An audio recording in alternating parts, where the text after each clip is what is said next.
है पत्थर गोश्त सर। इसको बनाते ही पत्थर पे, ये बनता ही पत्थर पे, इसलिए इसका नाम पत्थर का गोश्त है सर। ये आता है प्योर पोटले गोश्त। इसके अंदर काजू, चिरंजी, पिस्ता, इसमें कई मसाले मिलाए जाते हैं इसके अंदर। इसको प्रिपरेशन करने के लिए कम से कम इसका मसाले का 4 घंटे लगते हैं इसका।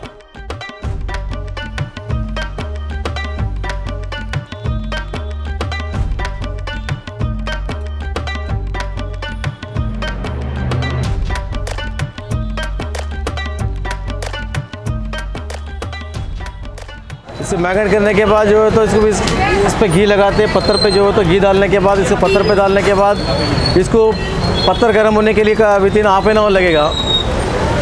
हाफ एन आवर लगता है, उसके बाद फिर 15 मिनट में तैयार हो जाएगा। वो दूर दूर से पब्लिक आती है इसके लिए खाने के लिए। इसके शौकीन बहुत है जो अंगार का आइटम खाना, पत्थर पे खाना पसंद करते हैं।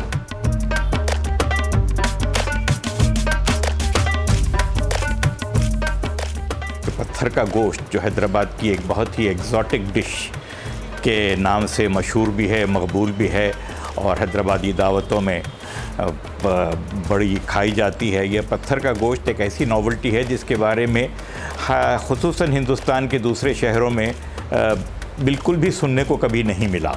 तो यूँ समझा जा सकता है बड़े आराम से कि ये खालिसतन हैदराबाद की डिश होगी, इसका ओरिजिन इंडियन होगा, क्योंकि अब बाहर कहीं और इसको जो है रिवाज में नहीं है ऐसी डिश। अरब ओरिजिन के लोग बहुत ज़्यादा चूँकि यहाँ पर आबाद हुए और उनके मुख्तलिफ़ किस्म के जो है डिशेस बहुत ज़्यादा पॉपुलर होते गए, जिसमें आप हलीम को गिन सकते हैं, मरक को गिन सकते हैं, मुसबी को गिन सकते हैं, जैसे मैंने कहा।